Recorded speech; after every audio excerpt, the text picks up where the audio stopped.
Drama peta umpet minyak goreng seakan membuat negara tidak berdaya. Di tengah sorotan amburadulnya tata niaga, pemerintah mengarahkan telunjuk pada para mafia. Saat rakyat menjerit karena harga melambung tinggi, pemerintah mengaku tak bisa lagi pegang kendali.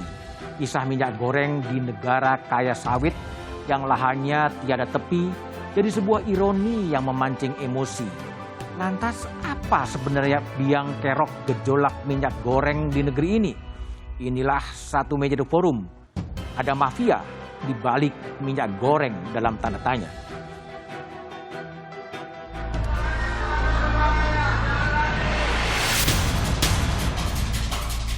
Dengan permohonan maaf, Kementerian Perdagangan tidak dapat mengontrol.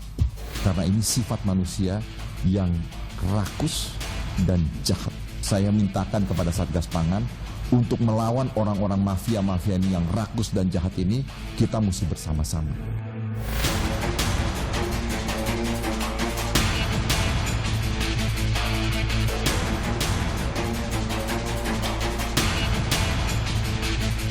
Kementerian Perdagangan ini masih seperti macan ompong, Pak.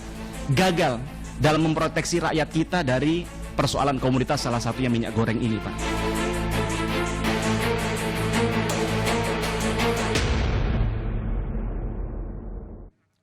Wajah Indonesia di dunia terganggu dengan berita kelangkaan minyak goreng yang muncul dalam antrian panjang warga untuk mendapatkan minyak goreng.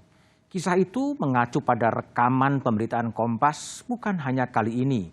Tahun 70-an, 80-an, 90-an terus saja terjadi krisis minyak goreng. Ada apa di balik minyak goreng itu? Itulah tema yang akan saya bahas dengan sejumlah narasumber yang telah hadir di studio. Ada Bung Deddy Sitorus, anggota Komisi 6 dari fraksi PDI Perjuangan. Malam, Bung Deddy. Selamat malam. Kemudian ada Dirjen Perdagangan Dalam Negeri Kementerian Perdagangan melalui sambungan Zoom, Pak Oke Nirwan. Malam, Pak Oke. Selamat malam, Mas. Ya, selamat malam, Pak Deddy, Pak Tauhid. Kemudian Malam, Pak ada Direktur Eksekutif Indef, Tauhid Ahmad. Selamat malam, Bung Tauhid. Selamat malam, Mas Budiman. Selamat malam, Pak Oke, Pak Deddy. Kami juga mengundang Ketua Satgas Pangan Polri, Irjen Helmi Santika, tapi beliaunya berhalangan hadir karena mendadak dipanggil oleh Kapolri. Sebelum saya memulai diskusi, kita coba putar terlebih dahulu bagaimana krisis minyak goreng ini di mata Menteri Perdagangan dan juga DPR. Yang dipunyai oleh Kementerian Perdagangan pasalnya ada dua, yaitu Undang-Undang Pasal, kalau tidak salah saya, Undang-Undang Nomor 7 dan Undang-Undang Nomor 8, tetapi cangkokannya itu kurang untuk bisa mendapatkan daripada mafia-mafia dan spekulan-spekulan ini.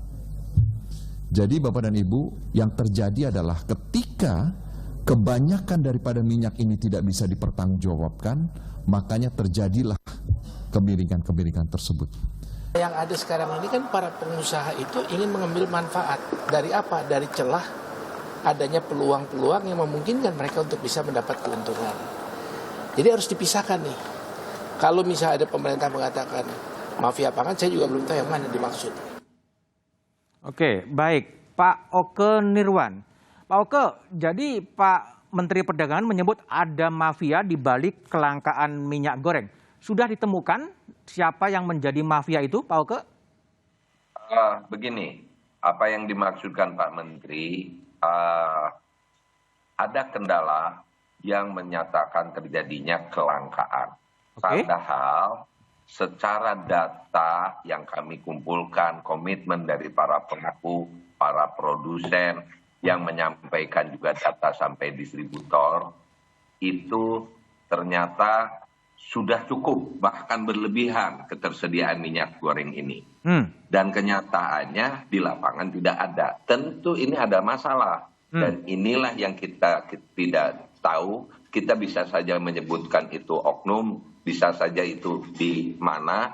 Tapi kelompok itulah yang dimaksud dengan mafia yang berusaha tadi membuat mekanisme yang diatur pemerintah ini menjadi tetap langka dan harga pun tidak terkendali, gitu kan? Harga tetap di luar HET, minyak goreng tetap langka. Padahal data yang disampaikan mulai dari produsen, distributor, sampai ke pengecer dilaporkan dengan dokumentasi yang lengkap, faktur pajak, dan itu ada kelengkapannya. Seharusnya data tersebut tidak terjadi lagi kelangkaan.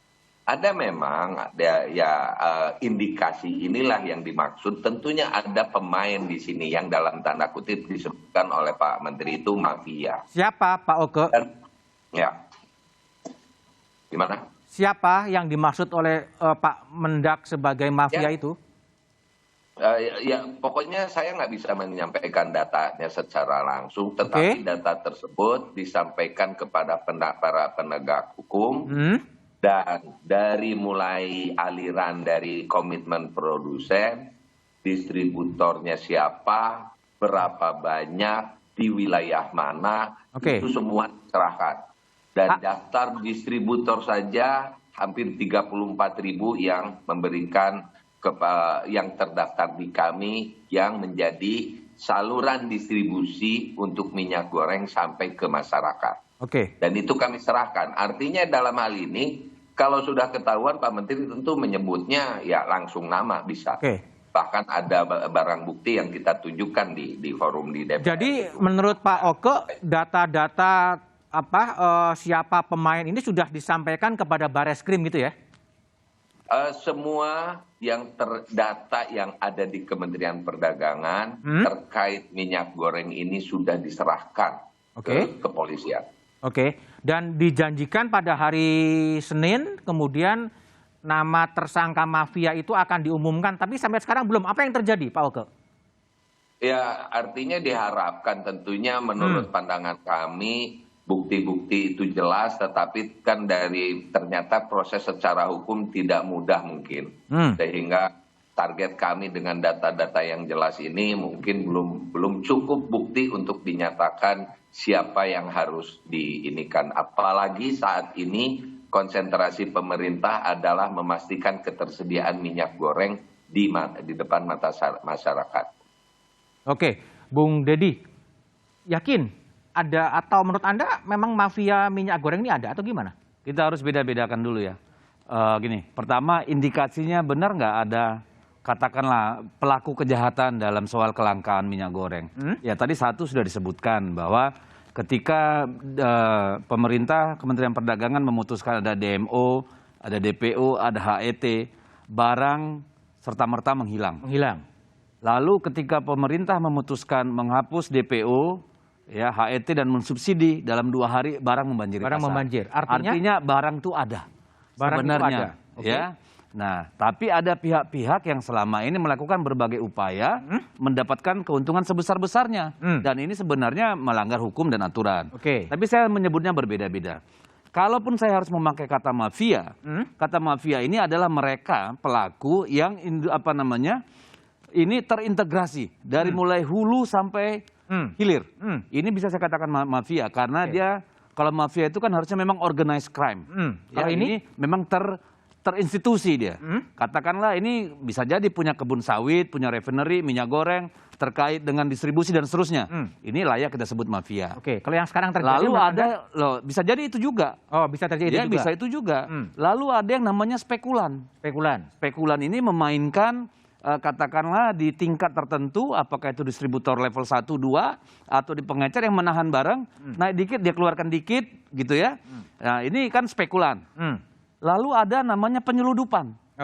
Ya, penyeludupan ini adalah yang ketiga dulu, penimbunan. Nah, penimbunan ini dalam jumlah besar. Jadi bukan lagi spekulan-spekulan kecil, ini udah nimbun. Kayak di Medan ada 2 juta liter, itu kan udah urusannya udah besar nih. Orangnya pelakunya. Lalu yang terakhir penyeludupan. Nah, saya tidak mengatakan bahwa ini semua saling terkait. Ya. Tetapi ini terjadi di seluruh Indonesia, terutama yang punya pasokan, apakah itu CPO maupun minyak goreng. Nah, dan ini terjadi di semua level kalau menurut saya. Jadi makanya sejak awal kami, terutama saya, sudah berkali-kali meminta supaya sejak awal Kementerian Perdagangan ini harus melibatkan yang namanya Kementerian Perindustrian, Kementerian Pertanian, Kementerian Keuangan, Polri, bahkan kepala daerah. Sekarang nggak ada. Sampai sekarang kan belum. Belum. Ya, baru kemarin tuh kan ratas, saya tidak dengar apakah Kementerian Pertanian ikut di situ atau Kementerian Keuangan, bisa jadi ikut, tapi saya tidak pasti ya di bawah Kemenko. Tapi kan juga belum melibatkan pemerintah daerah, kalau menurut saya. Ya, jadi yang terjadi apa? Ini permainan spekulan, orang yang mencari keuntungan, ya mafia, semua tadi Mas. Jadi semuanya bermain. saya mau menyebutnya mafia ketika dia organize. Oke. Organize itu tadi saya sudah sampaikan. Saya melabelnya sebagai mafia kalau terorganize. Artinya dia memang punya industrinya. Ya, tidak saja di hulu menghasilkan CPO, tapi juga memproduksi minyak goreng, mendistribusikan sampai retail dan seterusnya, itu mafia. Karena dia terorganisir. Lalu ada yang namanya tadi penimbun. Ya, penimbun yang dalam jumlah besar. Ya. Lalu ada yang namanya spekulan, kecil-kecilan. Gitu ya, hanya urusan sekian ratus liter, macam-macam begitulah. Lalu ada pelaku penyeludupan. Jadi ada 4 kategori menurut saya setidaknya. Jadi tidak bisa disamakan itu adalah mafia. Tidak sama semua mafia. Karena mafia itu kan dalam bayangan saya organized crime gitu loh. Ini kan tidak. Ya, mereka melakukan sendiri-sendiri, mencari kesempatan di ruangnya masing-masing. Tapi ketika kemudian HET dilepas dan kemudian minyak goreng membanjiri pasar dengan harga tinggi, itu sebetulnya mereka memainkan semacam pressure ya kepada pemerintah untuk melepaskan HET ya? Saya tidak tahu apakah itu melakukan pressure, tetapi memang mereka melakukan sesuatu supaya apa? Supaya harga terus naik dan memaksa pemerintah untuk mengubah kebijakan. Karena memang kebijakan itu tidak akan sustain ketika tidak dilakukan pengawasan dan penegakan hukum yang kuat. Jadi semacam kartel ya? Bisa dikatakan kartel. Bisa seperti itu. Ya, kartel ini kan dari beberapa, katakanlah beberapa pengusaha kemudian secara langsung maupun tidak langsung bersekongkol untuk menghilangkan barang dari pasaran. Kan kira-kira seperti itu. Pak Oke, ini jadi kalau memang betul konstruksinya adalah kartel yang kemudian menekan pemerintah untuk melepaskan HET dan setelah HET lepas kemudian minyak goreng berlimpah dengan harga tinggi, apakah berarti memang pemerintah kalah Pak Oke? Saya tidak menyatakan pemerintah kalah dan saya tidak menyatakan ini kartel. Karena beda, pemahaman kartel itu adalah ada kesepakatan bersama mengganggu pasar dan mengatur. Ini tidak, ya kan? Jadi saya kesimpulannya apakah kartel atau tidak ini bukan.